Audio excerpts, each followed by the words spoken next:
Me es grato presentar al doctor José Adolfo Reyes Calderón. Me voy a tomar el atrevimiento de leer una breve reseña de la ficha curricular del doctor. Él tiene estudios universitarios por la Facultad de Ciencias Jurídicas y Sociales, Universidad Rafael Landívar en Guatemala, por el Instituto de Ciencias Penales y Criminológicas en la Universidad Externado de Colombia, por el Instituto Superior de Ciencias Policiales en Buenos Aires, Argentina, en la Universidad de Salamanca, en el Instituto de Estudios de Iberoamérica y Portugal. Entre los títulos que tiene el doctor cuenta con que es abogado y notario en el grado de licenciado, es doctor en criminología, licenciado en ciencias de la seguridad, tiene un posgrado en derecho penal y en victimología. Es experto en diversas materias como polígrafo, en investigaciones financieras, en policiología y experto en moneda auténtica y falsa. Entre los cargos que ha desempeñado el doctor a lo largo de su carrera, ha sido decano de la Facultad de Ciencias Forenses e investigador criminal de la Universidad de Occidente en Guatemala. Ha sido consejero en la Sapienza Università di Roma en la Cátedra de Criminología. Es integrante del Consejo Académico de la Maestría Internacional en Ciencias Criminológico-Forenses de la Universidad de Ciencias Empresariales y Sociales en Buenos Aires, Argentina. Es director del Instituto de Investigación Criminalística y Ciencias Forenses de Guatemala, integrante del Comité Editorial en Asesoría Científica en la Enciclopedia Criminalística, Criminología e Investigación Criminal en Bogotá, Colombia. Entre las obras que ha escrito el doctor se encuentran Los Maras en Guatemala, Criminología, Derecho Penal, Memorias de un Criminalista, Mecanismos Alternativos de la Justicia, una propuesta de política criminal, Criminología, Tratado de Criminología, Penología, Clínicas de Derecho Penal, Diccionario de Criminología y Criminalística, Tratado de Criminología, Indicioscopía, Lecciones de Derecho Penal y Criminología, Victimología, Imputabilidad e Inimputabilidad, Política Criminal, Selecciones Criminalísticas, Derecho de Policía, Casos de Impacto Social, Sentencias Gerardi y Mac, Derecho Penal, Tratado de Teoría del Delito, Delitología, Punibilidad, Victimología, Tipicidad y Antijuricidad, el cuarto enfoque criminológico, Derecho Penal parte general, Pena de muerte, Derecho a la vida, Criminología, Culpabilidad, Criminología segunda, reimpresión en la segunda edición en México. Sin más preámbulo, me permito cederle el uso de la palabra al doctor José Adolfo Reyes Calderón, con el que nos va a disertar la conferencia magistral, El paradigma de la cultura del control del delito.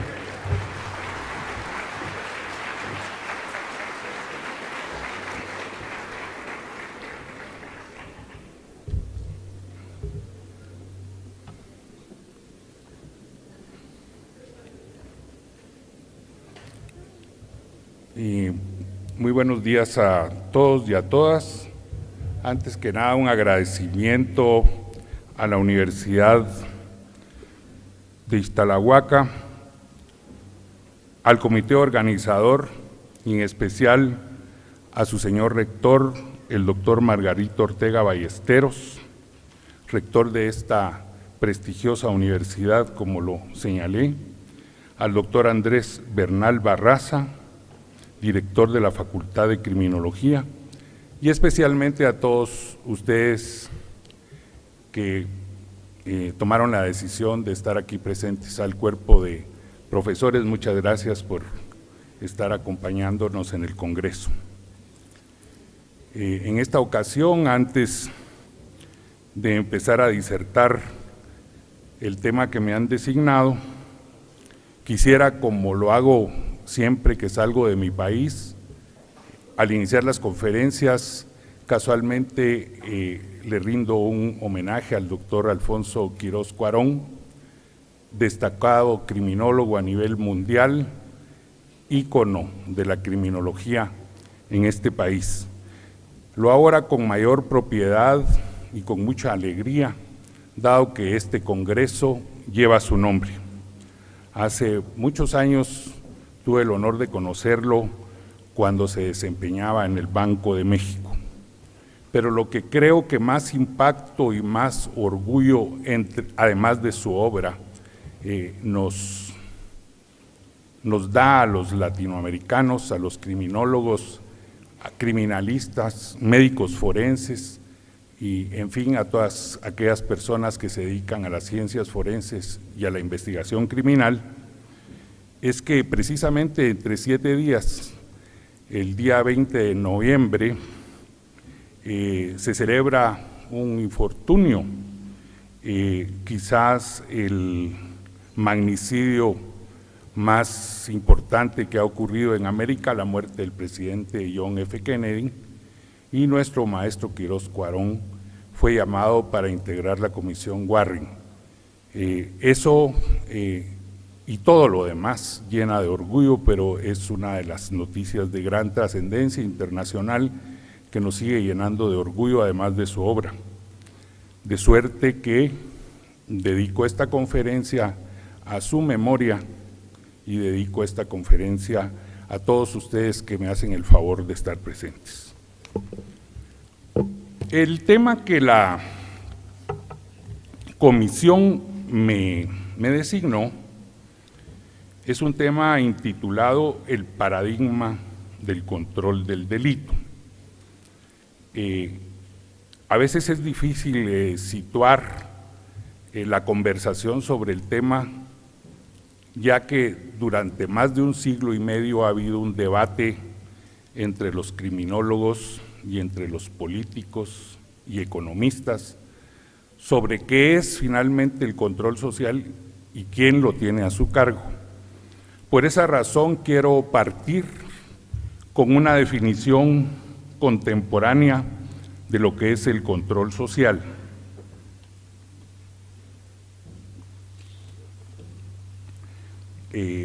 Su servidor la define como el conjunto de actos selectivos que realiza el Estado o la sociedad, cuyo resultado final es la estigmatización de los individuos.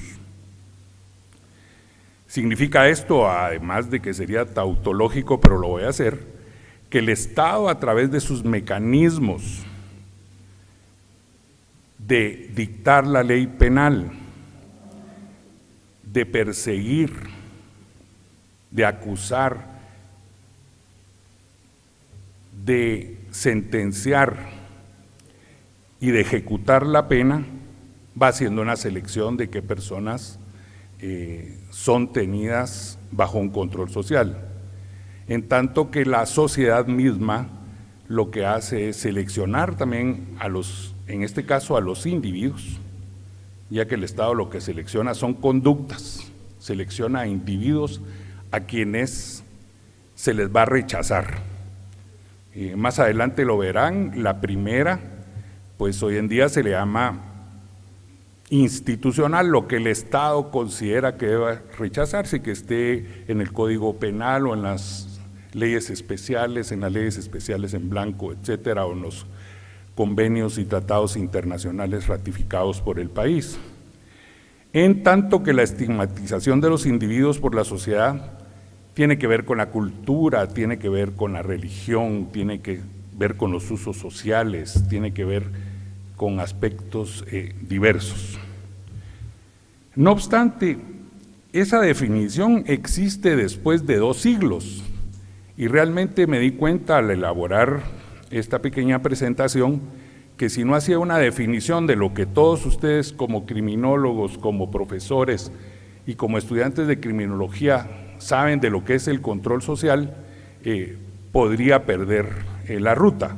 Además, como todos los aspectos criminológicos, son documentos mártir, es decir, sujeto a los cambios, a las adiciones, al avance social, económico y político, a cada estado en particular, de manera que es una definición válida pues para esta presentación. Entonces, me voy a remitir ahora sí al origen del término de control social.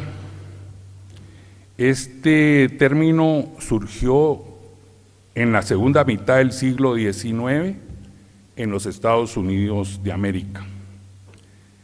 Todos sabemos que la sociedad estadounidense es una sociedad integrada por inmigrantes y en la era de la industrialización esa migración creció, nacía una potencia mundial con una cosmovisión cultural, étnica, plurilingüe y cultural descomunal que aún existe hoy en día. Personas de todo el mundo, por razones económicas fundamentalmente, migran a ese lugar, no se diga a nosotros los centroamericanos y los ciudadanos mexicanos. Pero de todas formas ahí es donde surge el término de control social. Revisando documentos, la paternidad científica de la expresión control social se la debemos al sociólogo estadounidense precisamente Edward Ross. Pero el sentido otorgado por Ross a este nuevo concepto excluía de cierto modo los controles estatales, tanto legales como políticos. Se identificaba únicamente con las necesidades culturales. Es decir, el concepto que dimos al principio, él no estaba hablando de control social institucional, él estaba hablando de control social no institucional, que es como surge el concepto. Por la conocida cultura cuyas siglas es WASP, o sea, el White Anglo-Saxon Protestant, el anglosajón blanco y protestante quiere un autocontrol, constituida así también por los principios de American Way of Life, o sea, el estilo de vida americano. Claro, hoy uno juzgar el pasado con elementos del futuro, claro, después del 11 de septiembre, donde las cosas han cambiado. Sin embargo, en ese momento, la tendencia estadounidense y la propuesta de Ross es el autocontrol. Igual la Escuela de Chicago, tan conocida como ustedes la habrán estudiado o la estudiarán especialmente en Nueva Criminología, distancia el concepto de control social del llamado control público, es decir, se identifican con la idea de Edward Ross. Sin embargo, y de manera pues muy sumaria, haciendo un repaso histórico, surge el concepto que todos manejamos de anomia, es decir, que significa no funciona, el no funcionamiento, para decirlo de alguna manera simplista, es decir, es cuando no coinciden las expectativas que la sociedad tiene. Pero Emile Durkheim, que es su creador, se está refiriendo a una sociedad que es regida por leyes. También coincide Parsons y Merton, que son los que hacen el estructural funcionalismo como parte de la escuela liberal. Coinciden en reconocerle a la organización estatal una alta cuota de representatividad del control social en la conducta desviada.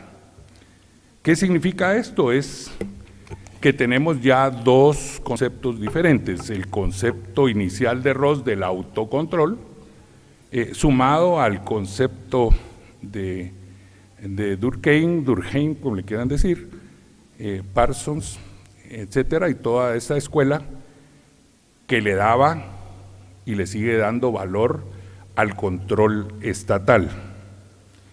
Ese reconocimiento, pues nos vamos a saltar 40 años.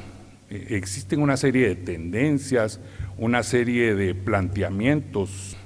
El maestro Galindo las puntualizó de una manera brillante.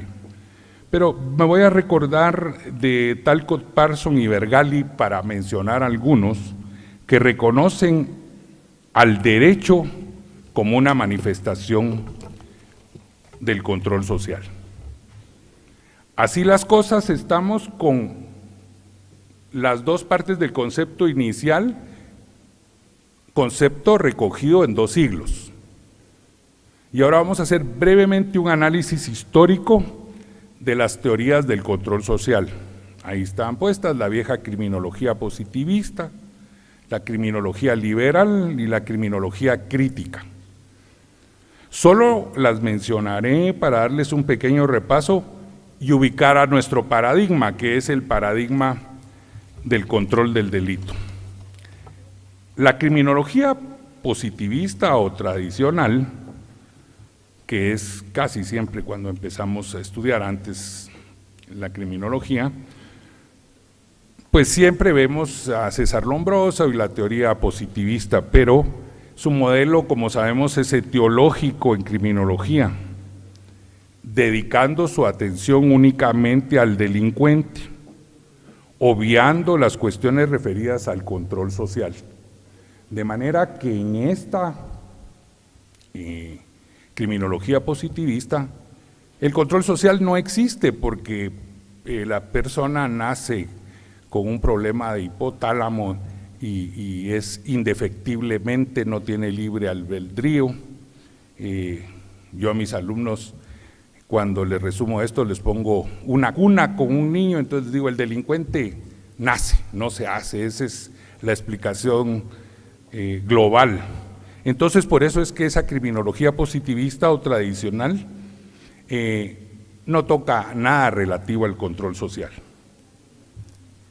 En tanto que la criminología liberal se caracteriza por su permeabilidad generalizada en los enfoques sociológicos del fenómeno delictivo.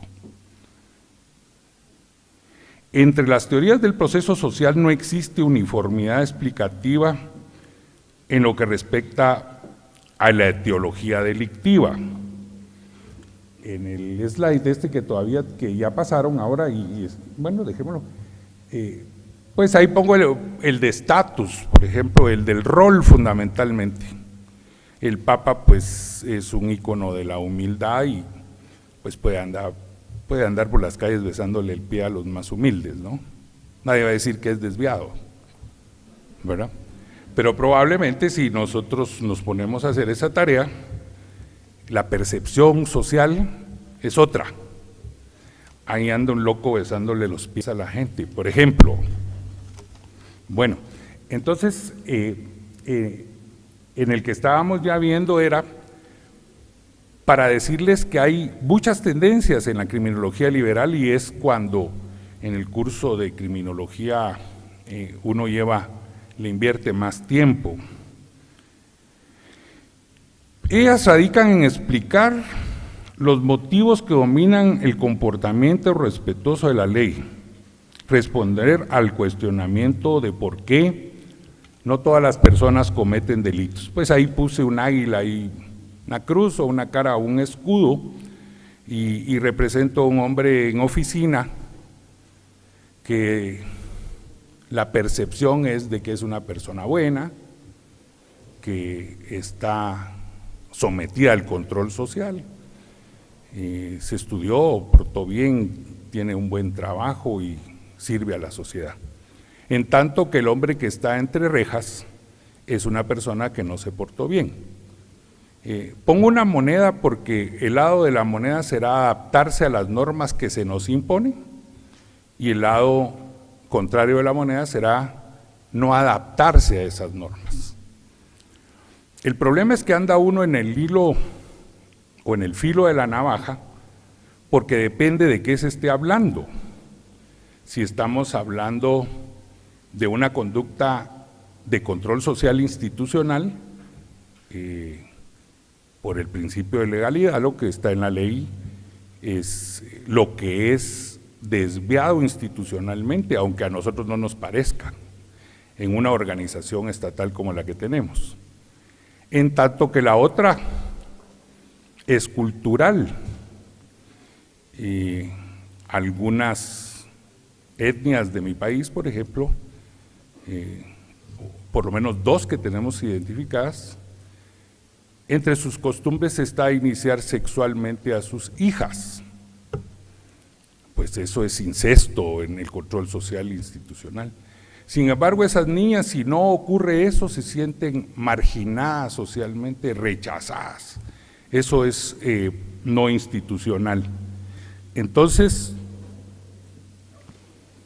no es tan sencillo como cara o cruz, porque si en el Estado de México autorizaron que personas del mismo sexo contraigan matrimonio, eso en mi país es rechazado. Aquí probablemente socialmente también, pero institucionalmente está reconocido. Entonces, sin juicio de valor, ¿es o no? Estamos hablando, y lo que la ley dice es más fácil de percibir, porque lo otro depende de nuestra cultura, depende de nuestro desarrollo, de nuestro pensamiento, si es en la intimidad o es públicamente, son cosas diferentes. Pues las teorías son aprendizaje, rol, estatus y muchos otros que por lo menos mencionaré, los aspectos económicos, los estructurales, solo para mencionar algunos. Ahora, aquí tengo puesto la conclusión de la transición, porque al final de cuentas, ¿dónde estará ubicado el paradigma del control del delito, que es el que estamos hablando? Este se encuentra entre la criminología liberal y la nueva criminología, es un puente. Ahí se ubica el etiquetamiento, el labeling approach, que es sinónimo, que propugna aumentar el vínculo de la persona con las instituciones sociales, que es lo que evitará que las personas realicen delitos y no el control penal. Es decir, propugnan la socialización del individuo para que no caiga en el campo criminal. A nosotros nos dicen que somos sujetos de control social y pues no nos molesta, pero de repente hay alguien que nos dice qué bien domesticados los tienen, eso ya no le gusta a uno, pero finalmente es bien parecido, ¿no? Porque uno se comporta como debe comportarse. Aquí estamos en una conferencia, lo correcto es que estemos sentados, pero si pasa una persona en streaking ahí corriendo desnudo, loco, ese está loco. Pero sí, probablemente, ¿verdad? Sí, es que puede ser que tenga calor. Entonces, ya sabiendo dónde está ubicado, vamos a ver el paradigma del control del delito, que es el tema en particular que tengo. Como saben, surge en los Estados Unidos de América un nuevo paradigma criminológico,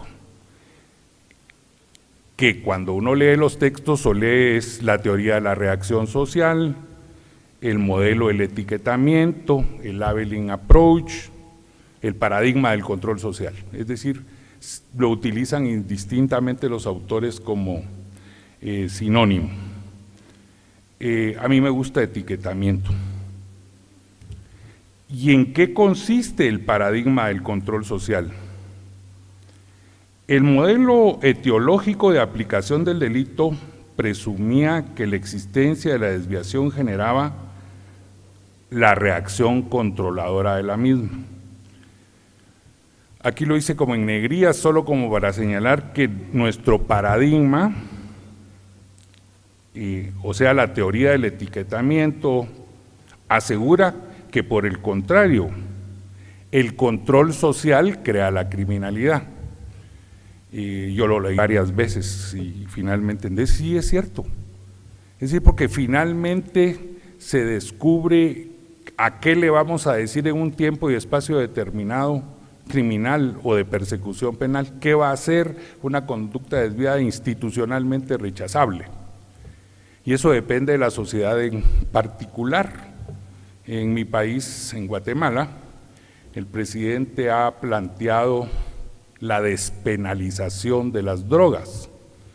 Entonces todos se han roto las vestiduras y tiene un problema político. Quizá no lo ha explicado con propiedad porque no habla de descriminalización, él está hablando de despenalización. Pero ahí está el campo de los criminólogos, para que expliquen qué es lo que el presidente de Guatemala quiere decir.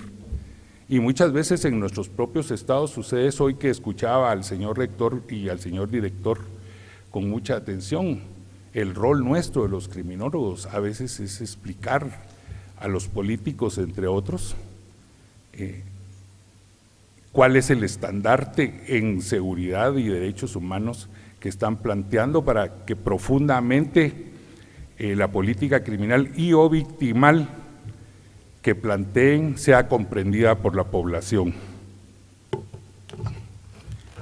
Los procesos de criminalización, pues no los voy a repetir, pero solo voy a mencionar la primaria y la secundaria. En el primero pongo al Congreso dictando la ley, en el segundo pongo a un sujeto en la secundaria que supuestamente le están imponiendo una sanción. Entonces, la criminalización primaria se refiere a las conductas. La criminalización primaria es interpretada como un proceso de definición, posición que niega la naturaleza ontológica del crimen, sustentándose en el criterio de que el delito es un fenómeno eminentemente normativo. Son normas. Si el Estado de México está en guerra y sus soldados matan guatemaltecos, les ponen medallas, no es homicidio, porque ese es el marco, está rigiendo ya no los derechos humanos, ¿verdad?, sino los derechos humanitarios, es otro marco. Entonces, es conductas, y las conductas se refieren a lo que el Estado cree que no está permitido y que se plasma en las leyes. En tanto que la criminalización secundaria, como todos sabemos, y me disculpan por darles conceptos que ustedes conocen, es la selección que define cuál individuo específico debe ser procesado, es decir, el etiquetamiento. No se rige por criterios técnicos jurídicos, sino por estereotipos criminales que estructuran el imaginario, en el imaginario de los operadores del derecho penal. El fiscal, por ejemplo,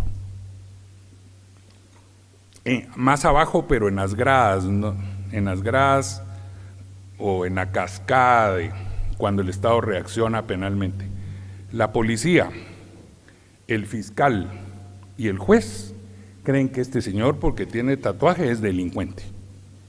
Es un estereotipo. ¿Por qué? Porque en Guatemala el fenómeno de las maras es muy grande y tenemos un problema de transformación. Creemos que ya no son solo pandillas juveniles que extorsionan y hacen sicariato, creemos que están incursionando en el crimen organizado y nos preocupa como Estado.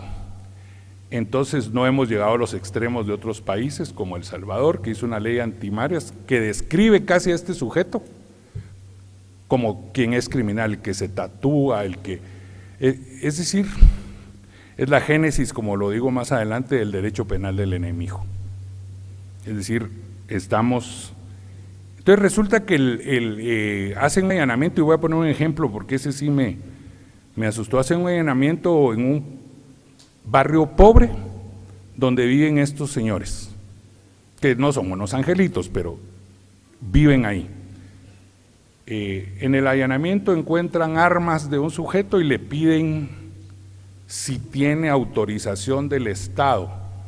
Ya allá pues es una cosa que se llama Dirección de Control de Armas y Municiones, entrega su autorización, pero siempre lo conducen. ¿Y por qué razón? Porque esa arma pidió autorización para delinquir, es decir, adelantan la punibilidad.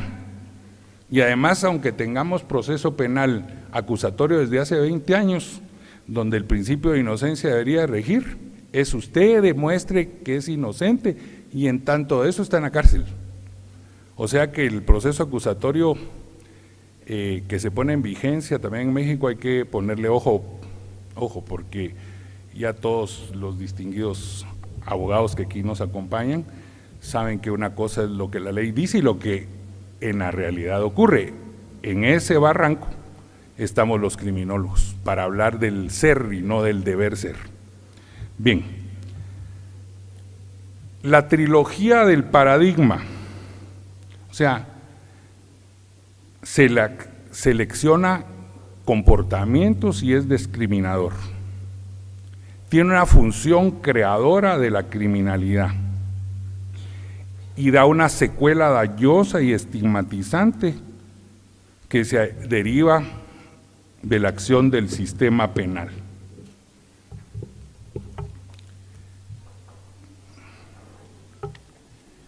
Acuérdense que estábamos hablando de un puente entre la criminología liberal y la nueva criminología. La nueva criminología, lo tengo que hablar porque si no, no puedo complementar el tema del paradigma, ya abandonó nuestro paradigma.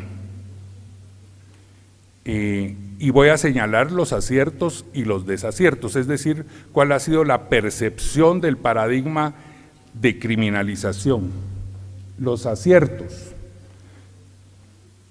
contribuyó a generar conciencia respecto a la conveniencia de un uso discreto y ponderado del derecho penal. Es decir, no todo penalizarlo. Hay actos que deben de estar fuera de la esfera penal, no abolicionista como Hulsmann, pero minimalista, es decir, que sea un derecho penal mínimo. Y los desaciertos, pues ahí pongo una figura de Pavarini porque él lo describe magistralmente.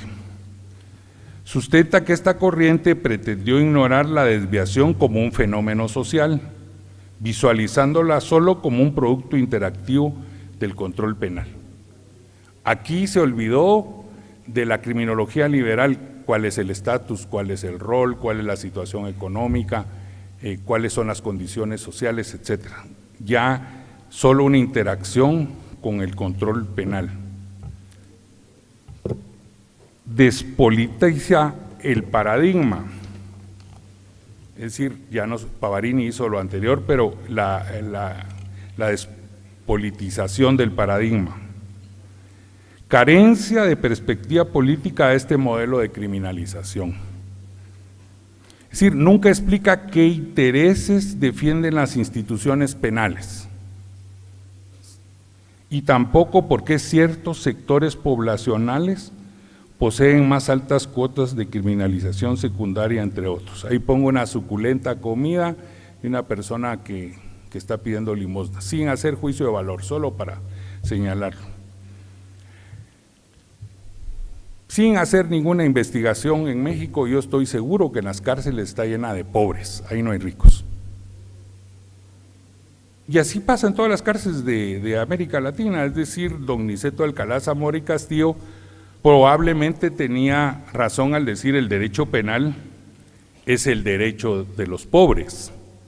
Entonces no hay pobres en las cárceles porque los pobres son delincuentes. No, la explicación es que el sistema penal está diseñado para que solo los pobres estén ahí. ¿Por qué? Porque un delito, por ejemplo, de corrimiento de capitales, quizá sea resuelto con la devolución del capital, quizás la contaminación de las aguas de un río, que puede ser catastrófico para una población, la pena sea pecuniaria. Y quizá un robo famélico en un supermercado, llevarse algo para comer, se castigue con cárcel. Entonces, pues también hoy en esta conferencia, pues no vamos a analizar el proceso, sino es solo una pequeña reflexión. Entonces, ¿cuál es la posición de la criminología crítica o nueva criminología? Se aparta del proteccionismo del statu quo, cuestionando los esquemas explicativos basados en la teología del delito. Es decir, ya hay delincuencia de cuello blanco. Ya se identifican sujetos activos o criminales en personas de alto estatus social que gozan de respetabilidad y que lo realizan en el ejercicio de su actividad normal. Ese es un gran logro, es decir, porque los delincuentes, la génesis de la delincuencia no es la pobreza, es decir, si es un factor que contribuye quizá para los delitos económicos. La criminología crítica historiza la realidad del comportamiento desviado y pone en evidencia su relación funcional o disfuncional con las estructuras sociales, con el desarrollo de las relaciones de producción y de distribución. Un poquito trabalenguas eso, ¿verdad? Es decir, sirven al poder económico y al poder político. Y el poder político normalmente es sirviente del económico, entonces no hay que perderse. Entonces nace esta nueva criminología. Y pues se acuerdan los evangelistas de la criminología del derecho penal en la escuela positiva, Lombroso, Ferri y Garófalo. Los textos de ahora traen, a mí me encantó ponerlo, el nacimiento de la nueva criminología, aunque ya es vieja, desde el 65. Taylor, Walton y Jung son considerados los nuevos evangelistas de la criminología. Entonces, el paradigma del control del delito, que es nuestro tema, la criminología deja de ser el estudio etiológico del delincuente para pasar a ser el estudio del poder político concreto. ¿Quién tiene el control? El poder. ¿Qué representa el derecho penal del Estado moderno? Si los enemigos políticos y económicos están en la cárcel porque se tipifica control social institucional por intereses diferentes a lo que la Constitución política, que es propiciar la paz, la integridad, la vida, la seguridad, etcétera. Ese es un análisis criminológico interesante que hace una transversal sobre el derecho penal inteligente, pienso yo. Se constituye en la génesis del contemporáneo derecho penal del enemigo.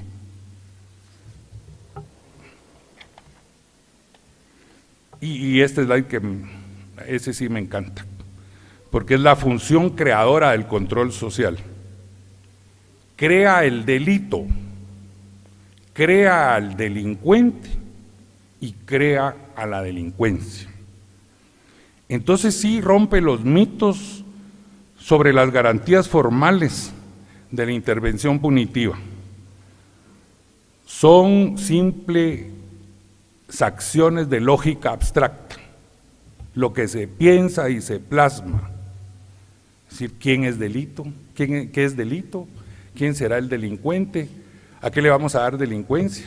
Ahí puedo abrir una llave: delincuencia organizada, delincuencia de cuello blanco, lo que fuera.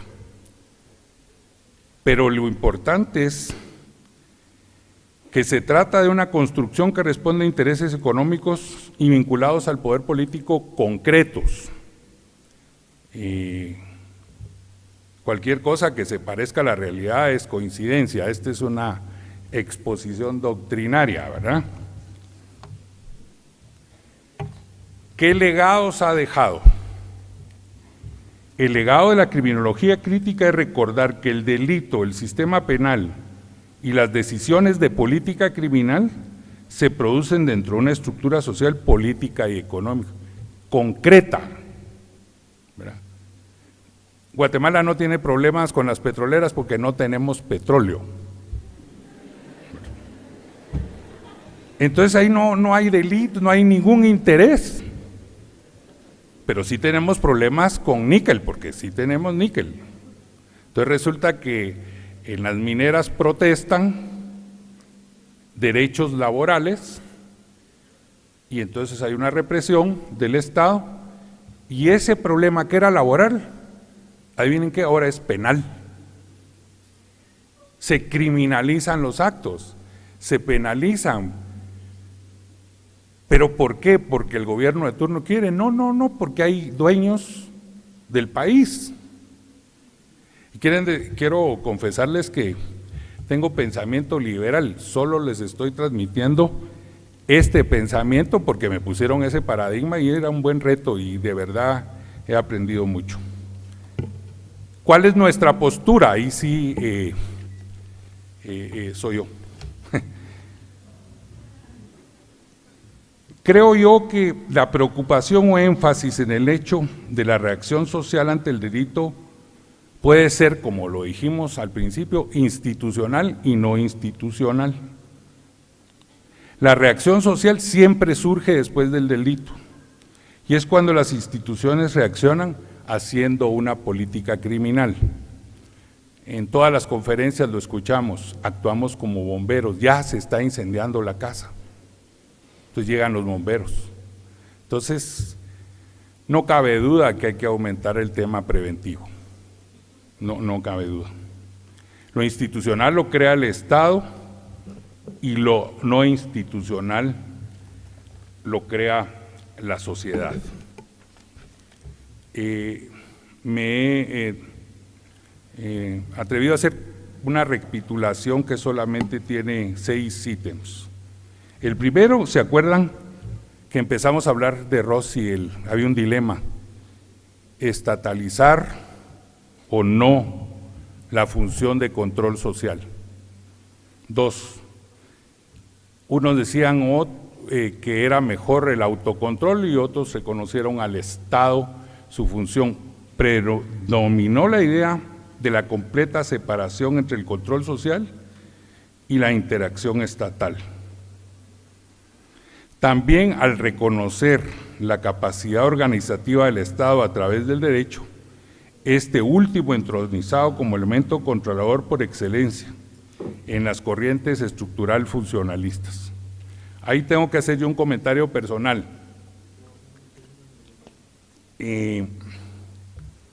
Hasta hace poco comprendí en una conferencia que escuché, porque a mí me parecía que el Estado era muy abusivo, en eso sí soy minimalista y pienso en la aplicación de métodos alternativos de resolución de conflictos. No todo es prisionalizar, no todo es enviar a la gente a la cárcel y dañarle sus derechos individuales y que sobre pretexto de que es crimen organizado nos pinchen los teléfonos, nos espíen las casas. Yo no estoy de acuerdo con eso, aunque institucionalmente ocurre. Pero resulta que una mujer la violan 5 veces y nadie lo sabe, y solo cuando se lo cuenta al Estado se vuelve víctima. Entonces, en ese sentido, en esta sociedad es importante la participación del Estado, independientemente de si la sobrevictimizan o no, ¿verdad? Después hicimos un análisis histórico de las teorías del control social. Ubicamos lo que estamos hablando entre la criminología liberal y la nueva criminología. Surge como escuela de transición el paradigma del control del delito, y que la criminalización primaria se refiere a las conductas y la secundaria a los individuos. Entonces, el protagonismo del paradigma del control social del delito. La corriente del Labeling Approach elevó este fenómeno al rango de factor constitutivo de criminalidad.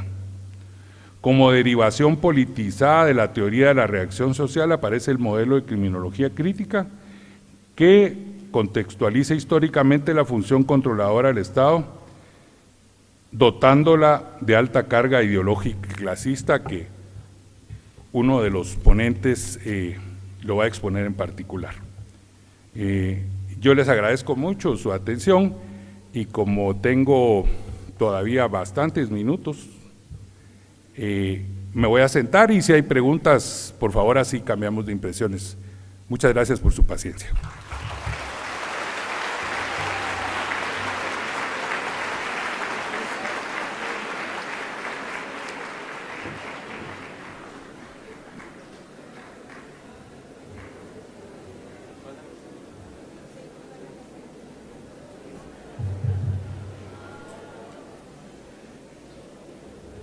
Por favor, quien tenga alguna pregunta para el doctor, levante la mano. Sus compañeros decanes tienen cerca unos micrófonos. Quien guste hacerle una pregunta al doctor José Adolfo.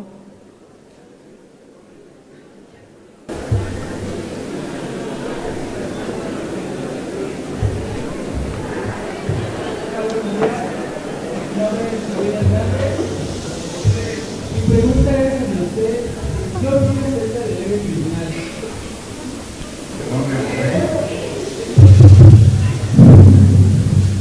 David, repítame el último pedazo, no alcancé a escuchar. Bueno, mi pregunta era a usted, ¿qué opina usted acerca del leve criminal, el concepto de leve criminal? Pero es que ¿cuál? ¿De qué se trata ese dispositivo? Según yo, a lo que yo había escuchado de ley criminal, que aquella persona que comete delitos de cierta manera, pero que esa persona tiene un abuelo de estatus económico y que la misma sociedad te ha dado esa forma o ese tratamiento de héroe. ¿Cuál es su opinión acerca de eso? Bueno, pero eso lo obligaré con reservas porque no soy psicólogo, ¿verdad? Entonces, esa es una forma de actuar una persona, por ejemplo, nosotros tenemos la estructura de Marx, y entonces, perdón por todos, pero esa es una subcultura que tiene un conjunto de valores, actitudes, símbolos, significados que transmiten de generación en generación. Esa es la subcultura de las pandillas que llamamos Marx. Pues resulta que el valor ahí es que el que mata a su mamá, por ejemplo, es el delincuente más avanzado y el hombre más importante. Y por esa razón la organización social le reconoce el estatus de ser el jefe. Entonces resulta que no había escuchado el término como usted lo mencionó, pero la persona que ocupa, tiene más grado de violencia en Guatemala, desafortunadamente, con mucha tristeza, lo digo, han habido crisis actualmente violentos donde decapitan a las personas, por ejemplo, las enseñan. ¿Cuál es la hipótesis a veces de la policía? O se trata de una prueba de iniciación entre las malas, porque entre más furtivo, entre más escandaloso y entre más sanguinario sea el hecho, esa persona es significada y endiosada desde la organización que ustedes. Entonces, esa persona tiene ese valor como bueno, vive en un mundo bizarro, porque lo bueno como para nosotros sería hacernos criminólogos o luego ser profesores de la escuela. Pero para ellos es matar e ir a la cárcel, porque además dentro de la cárcel no trabajan, comen gratis, extorsionan a la gente y además ahí les llevan las extorsiones con total impunidad. El sistema penitenciario no sirve, no sirve, pero no estoy hablando de eso, estamos hablando de esa personalidad que realmente se va constituyendo porque se van positivando los valores en esa sociedad que ese hombre vive. El hacer maldades es bueno y por eso, pero él había, por eso digo, no soy psicólogo, había que saber a través exámenes psicológicos si él tiene los valores cambiados o los adopta para utilizar esa posición que le da identidad, porque ahí no estamos hablando de imputabilidad o inimputabilidad, sino solo de un hecho de actuación. Mi opinión es que efectivamente en ciertas subculturas el mal es un bien positivo por vehículos de la ley. Gracias.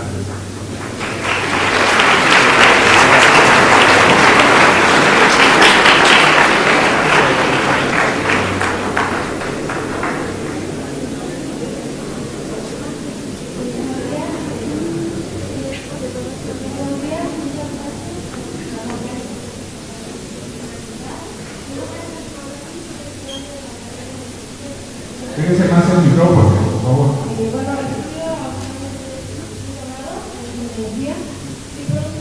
¿Cuál es la visión a futuro sobre el control social formal y el informal?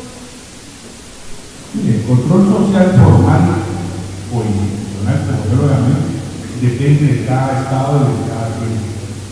¿Qué piense que es bueno y qué piense que es malo? Desafortunadamente traté de probar, porque estoy convencido de que no es lo bueno o lo malo, sino lo que tenga el poder político y económico que en ese momento esté entronizado. Entonces el futuro depende, si aquí son hoy están 14 familias que controlan al país, el futuro va a ser lo que ellos quieren. Ahora el control informal depende porque, por ejemplo, yo en mi clase de licenciatura pregunto, ¿quiénes están de acuerdo en los matrimonios de personas del mismo sexo? Y tengo 40 años y me levanta la mano 3 o 4. Entonces yo les digo, de broma, salgan del closet y de repente son 20, son 13. Pero resulta que me pregunto a personas mayores que están haciendo la maestría y mayores porque lo estamos haciendo en el Instituto de Ciencias Forenses y la mayoría tiene 15 años de trabajo, entonces estamos hablando de personas entre 40 y 50 años. Y cuando hago la misma pregunta, ninguno levanta la mano. Ninguno, yo no tengo poco, no la levanta. ¿Por qué? Porque fuimos formados con otro tipo de valores y nosotros no aceptamos ciertas cosas, pero como la juventud es la que manda mi país, y es seguramente no por nosotros. Mi país es de jóvenes, el 75% estadísticamente es menor de 25 años, de manera que el control social informal dependerá de la juventud. Mi país hace 30 años era católico en un 90%. Hoy es en un 40%, de manera que el control informal en el aspecto religioso ha variado notablemente. Creo que los controles son vivos. Desafortunadamente, el control formal creo que es pésimo, no se va a hacer. Gracias.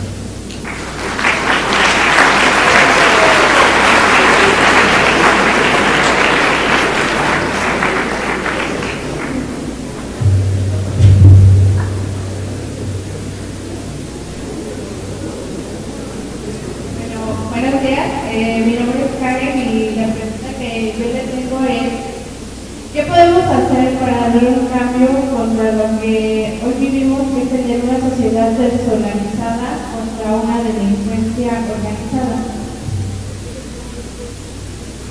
Suena muy teórico, pero necesitar una política criminal y mal apropiada. El problema es que la política criminal es la reacción que el Estado tiene ante el fenómeno del crimen. ¿Cómo reacciona el Estado? El Estado reacciona creando leyes y aplicando leyes. La creación en el honorable Congreso y en los parlamentos, y seguramente iban a seguir estando los intereses económicos. Entonces, ahí ¿qué nos tocaría? Como ciudadanos hacer política también para poder incidir, porque nosotros tenemos una trinchera, los académicos, que es la clase, el código. Pero por ejemplo yo tuve la oportunidad de ser lo que es similar de secretario de Justicia en el país, siendo ministro de Justicia, y podía hacer incidencia. Puse en la universidad por decreto que debería estar ahí la escuela de criminología y de criminalística, y se creó, pero hay que estar en la jugada, no. Esa es una fórmula para que la juventud pueda cambiar, para participar. Y luego en la cascada, la policía cómo reacciona. Si hay intereses políticos de por medio, por supuesto está en peligro, inclina la balanza. ¿Cómo funciona la fiscalía si tiene cuotas de acusación? ¿Y cómo funcionan los tribunales si tienen cuotas de sentencia? Entonces es bien difícil. Creo yo que desde nuestro propio lugar, donde empezamos nuestra función, debemos hacer la diferencia. Si somos operadores de justicia, mejor trabajemos en una maquila, porque ahí trabajan los operadores. Somos administradores de justicia que podemos ponerle un plus con nuestra participación, y para eso nos formamos en la universidad, porque la universidad lo único que nos enseña y nos hace diferentes es que aprendemos a trabajar. Gracias.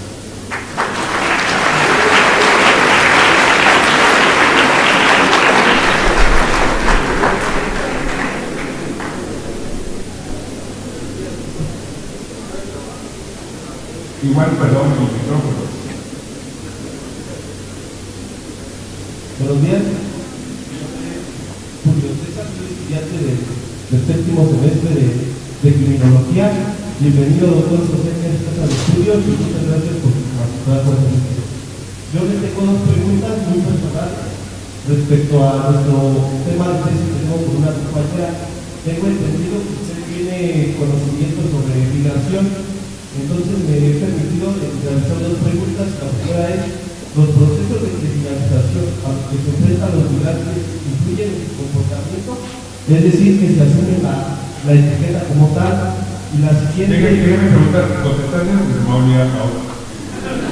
De verdad, mire, la primera es: el proceso de criminalización de los migrantes es institucional. El Estado americano no me gusta, que todos somos América, el estadounidense, tomó la decisión de hacer reformas migratorias que va a favorecer a compatriotas nuestros que viven en ciertos sitios. Entonces, ha sido muy rígido. La criminalización es institucional. Usted está ilegalmente en los Estados Unidos del culto, y es algo que se refiere. Sin embargo, también muchos de los migrantes, los centroamericanos especialmente, han sido etiquetados porque han conformado las maras salvatrucha, y salva a El Salvador, y trucha se utiliza en algo de visto despierto. Entonces, también el presidente Obama sacó un decreto que lo volvió ya institucional, donde declara terroristas a los integrantes de la ANC. Entonces, creo que es institucional la criminalización de los migrantes. Gracias. La segunda pregunta sería: ¿qué opina usted de las políticas de segurización en contra de los migrantes, las cuales fueron lanzadas después del 11 de septiembre, a los cuales se les visualiza como un riesgo social o como un grupo invasor?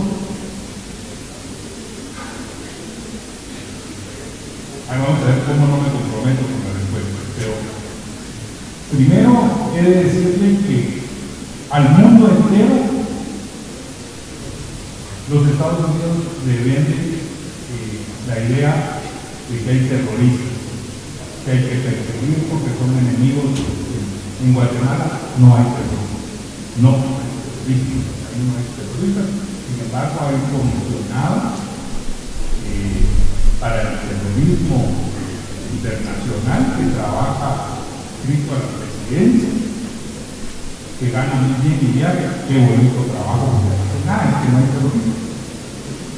Sin embargo, es un modelo que la ley es patriota, especialmente, que cambió, por eso decía la percepción, porque el país de las libertades se volvió el país que nos escucha, que nos revisa, de las elecciones.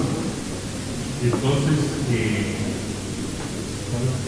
nosotros como tal no podemos hacer nada, porque lo que sucede es que hay ocasiones en que, por ejemplo, en el caso que les puse anteriormente, declaran terroristas a los de la mara de la M16, y usted no puede perseguir en todo el mundo de acuerdo a esa ley. Entonces, la pregunta era: ¿qué podemos hacer nosotros? Servirnos de que nuestros funcionarios respeten la soberanía que juraron, que juraron defender cuando les protestaron. Gracias. Muchas gracias, doctor.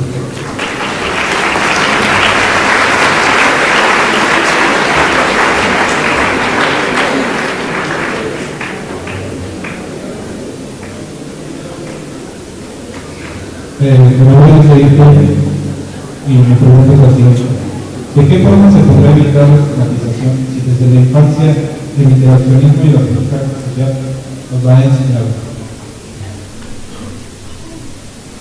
Perdón, y ya veo que estoy sobre el principio de la pregunta que no le expliqué. Claro. ¿De qué forma se podrá evitar la estigmatización si desde la infancia el interaccionismo y la política social nos va a enseñar? Y es que lo que pasa es que la estigmatización no se puede evitar, porque puede ser una estigmatización de una forma o de otra, depende del tiempo y del espacio determinado. Yo pienso que si 2016 apareciera aquí, en Palma con los labios pintados, el puso de moda los zapatos de tacón y el pelo largo, diríamos de maricón. Y no nos gustaría, pero resulta que él era el rey sol y se puso de moda. Entonces, usar esa moda no era estigmatizante. Los psicólogos saben que, por ejemplo, el DSM-5, el DSM-4, por ejemplo, tampoco soy antipsiquiatra, pero ahora que hay transformación sexual, resulta que es un estilo de vida, ya no es un desorden de conducta. Entonces uno empieza a pensar, ¿y eso de dónde viene? De un influjo social. Es decir, eso no está estudiando el comportamiento humano desde la perspectiva de la mente, sino desde la interacción con la sociedad. Entonces depende de donde uno viva. Yo puse el ejemplo de la niña que quiere que su papá la inicie sexualmente. Eso en nuestra familia sería oprobioso, pero resulta que la estigmatización depende. Yo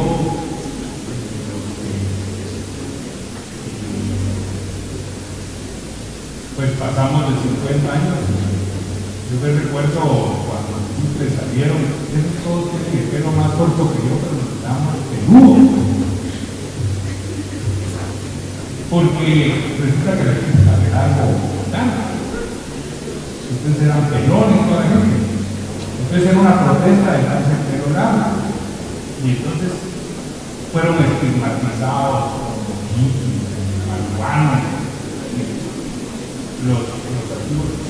Es bien difícil, lo que va cambiando es como las sociedades se transforman, se mimetiza, ¿verdad? Entonces cambia formas de estigmatización. Lo que ayer era estigmatizante, hoy no es, y viceversa. Y lo que es estigmatizante como es allá depende del tiempo, depende de la cultura, depende de la religión.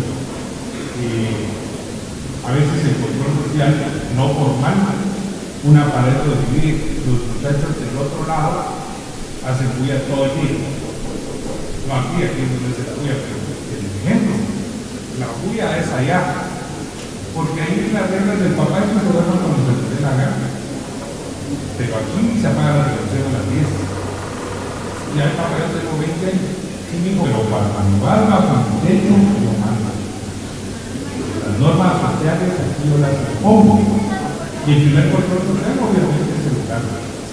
Pues me entendí mucho la respuesta, pero realmente es como para ejemplificar de que la estigmatización no la podemos quitar, porque esa interacción con la sociedad hace que un grupo ajeno nos pueda ver mal. Bueno, eso es lo que puedo decir en este momento. Gracias.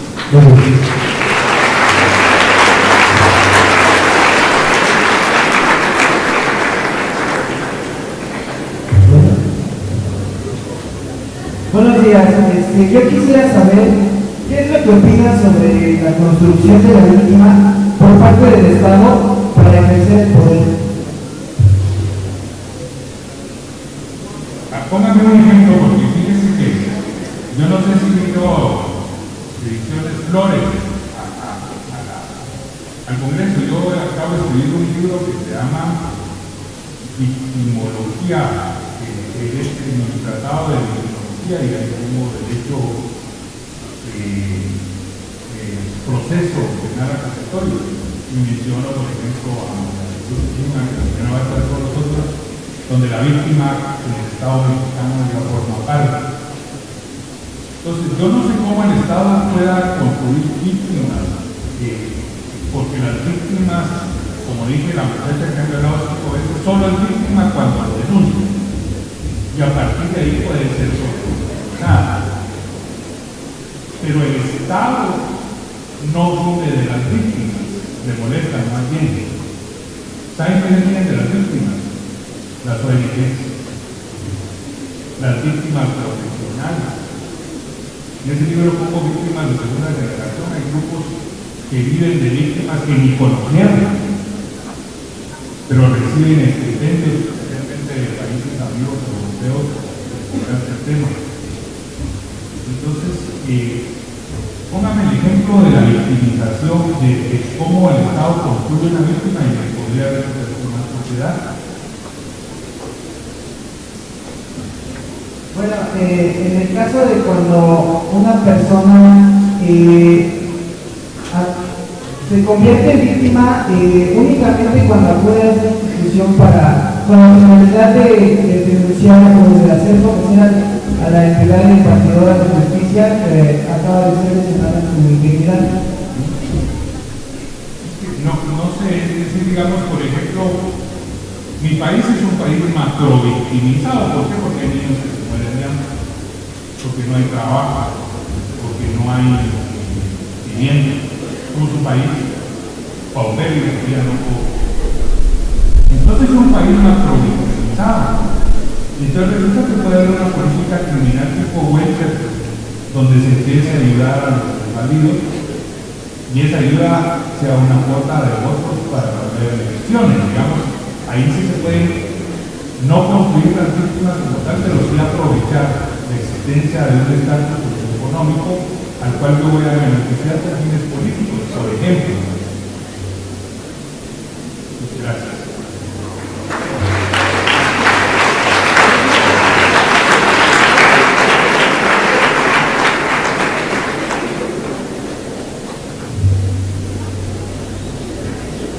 Bueno, buenos días. Mi nombre es Gabriela y mi pregunta es: ¿qué se puede proponer para que el derecho haga que las penas sean equitativas y no es usar el etiquetamiento entre el lower class y la clase burguesa? Ahora no solo no hice, a ver, repítamelo por favor. Bueno, dice que se puede proponer para que el derecho haga que las penas sean equitativas y no usar sean equitativas y no usar el etiquetamiento entre el lower class y la clase burguesa. La risa es respetuosa. Lo que pasa es de que desde Aristóteles a las penas es darle a cada quien lo que corresponde. Entonces, una de las grandes teorías de condiciones económicas justamente es la lucha permanente entre los opulentos y los desposeídos, y en ese marco en medio se realiza todo el sistema criminal.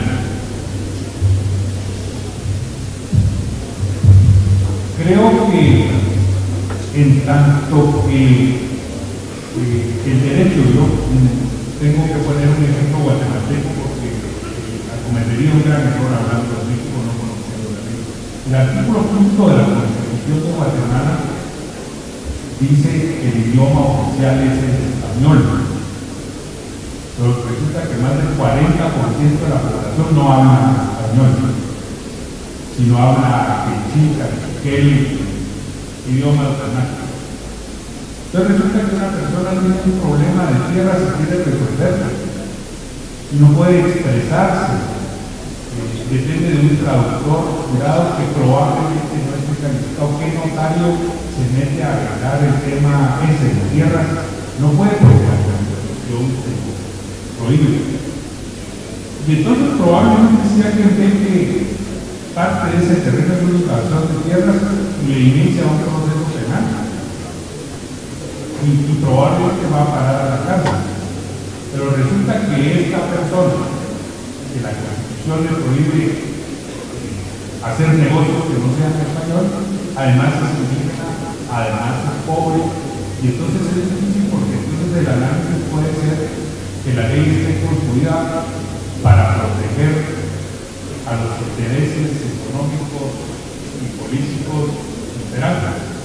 La respuesta es, eso fue lo que yo expuse durante una hora. Entonces, no se me ocurre, porque el derecho es el deber ser, hay que cambiar la forma de penalizar, habría que aplicar las penas relativamente determinadas, eso sí sé que la ley mexicana lo tiene, es decir, que un hecho depende de las circunstancias en que haya ocurrido y puede ser penado con un piso o con un techo entre 5 y 25 años de prisión, y entonces los criminólogos podamos dar procesos penitenciarios estructurales y podamos ilustrar después el nuevo proceso penal acusatorio con la participación de jurados y no de jueces unipersonales, la justicia sea más equitativa. Ojalá y así suceda, pero creo que el proceso penal acusatorio es una vía importante, no la panacea, pero en este momento histórico es mejor que el sumario, el secreto, que después sea personal. Gracias.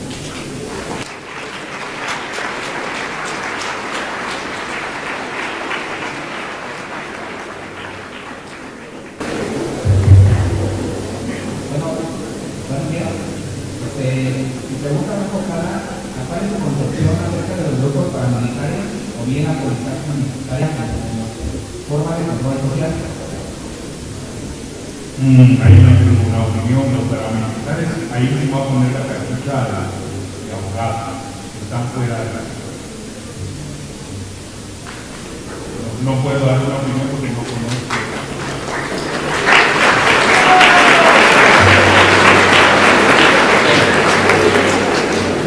Buenos días, mi nombre es Jorge. Mi pregunta es, usted menciona el control social como factor principal del tratamiento y al no ser este sistema, ¿qué en verdad sería eficaz o sustituiría este control social?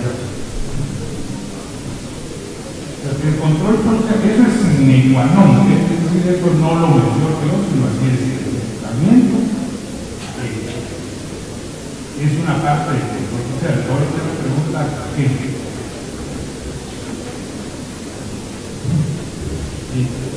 ¿Qué en verdad sería eficaz para sustituir el tratamiento? ¿Qué? Perdón. Sería eficaz. ¿Qué medidas sería eficaz para...? No existe.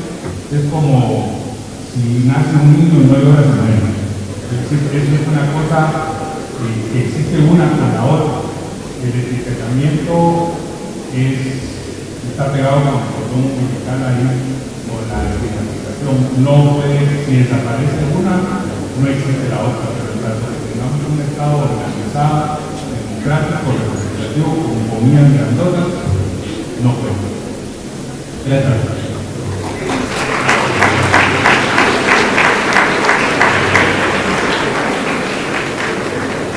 Qué bueno que pregunte, porque entonces... Por favor. Bueno, buenos días a todos. Yo soy el coronel Gómez de la República de Colombia y quisiera que al doctor y al que preguntó sobre el paramilitarismo, los paramilitares, nosotros en Colombia vivimos el proceso de estos grupos que estaban al margen de la ley y actualmente nos tocó el único ingrediente que fue luchar contra ellos, porque cuando se crearon, supuestamente era la lucha contra aquellas actividades que el gobierno no podía ejercer, pero luego se convirtieron en criminales peores, porque tomaron poder con un gran problema, que tenían armas dadas por el Estado. Acabaron los paramilitares con el gobierno del presidente Álvaro Uribe. Dijimos, se acabó el problema. No se acabó el problema porque inmutaron. Y ahora son las famosas BACRIM, que ustedes escuchan de pronto por los medios de comunicación, que son reductos de esta gente, pero con un fenómeno social más complicado, que es cuál, sus tentáculos con el narcotráfico. Y el narcotráfico tiene armas ilegales, tiene trata de personas y todas las modalidades delictivas que son tremendas de combatir, y la criminología criminología, lógico que damos unos conceptos, damos unos parámetros, pero quien debe decidir es el Estado en una acción que es conjunta con todas las fuerzas de control. Entonces, para militares, el problema del Estado, que si no se controla oportunamente, pues van a tener lo mismo que pasó en Colombia, lo mismo que hizo el narcotráfico con nosotros hace 10 años, hoy ustedes lamentablemente lo están viviendo de una forma muy agresiva. ¿Quería complementar eso?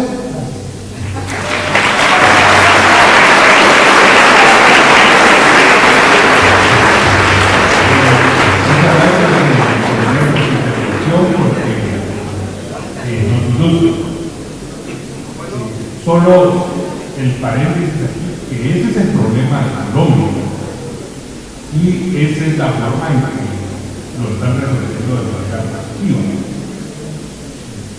Vamos a los resultados, pero activa.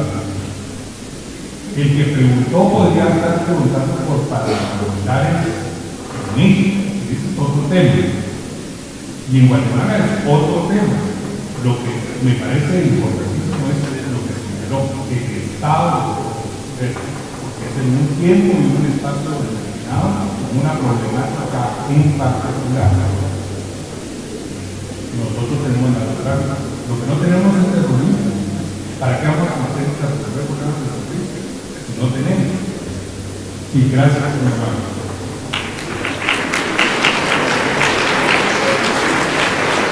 Ahora, me quedan 5 minutos y podemos todavía. Buenos días, yo tengo una pregunta. Ya sabemos que la política criminológica genera prevención. Entonces, ¿por qué México no se ha apropiado una política criminológica y sigue generando más delitos? Lo ignoro.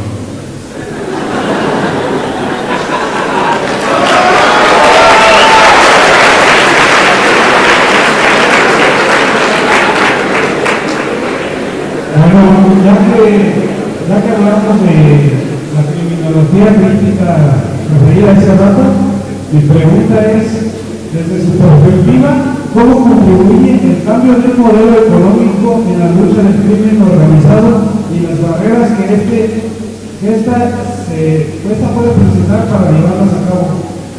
Sí, el modelo económico en particular quizá no sea, digamos, un tema profundo, pero sí la creación de un sistema legal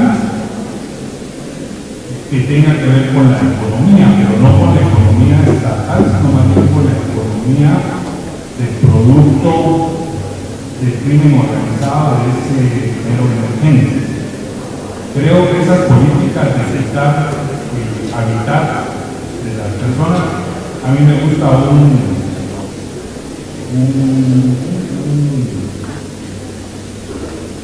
no me acuerdo, un esquema de trabajo que se llama quitarle al agua al pez. Al quitarle el agua al pez se ahoga. Nosotros acabamos de extraditar con ayuda del gobierno mexicano a un narcotraficante cuyo nombre es Eduardo Acaña. Él tenía mucho dinero.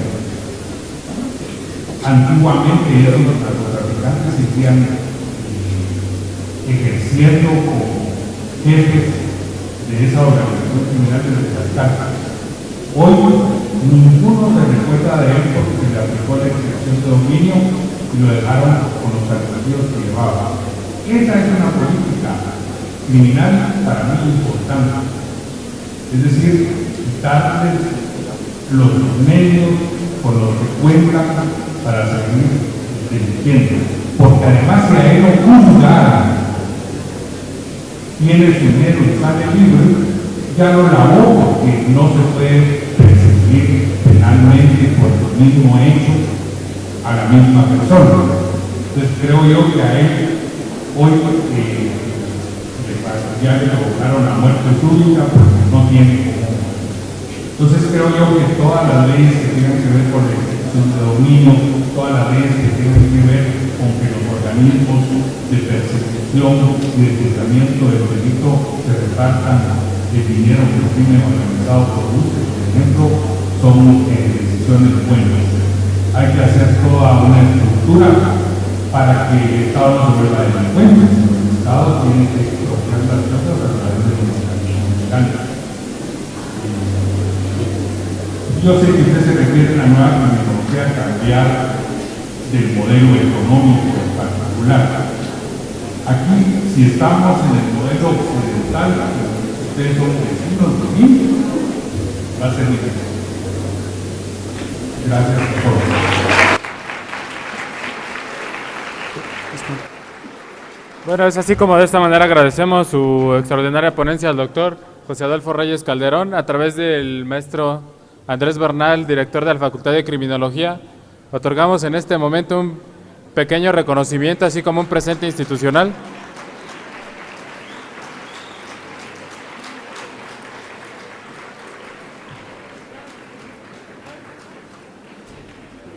Reiterándole las gracias al doctor José Adolfo Reyes Calderón.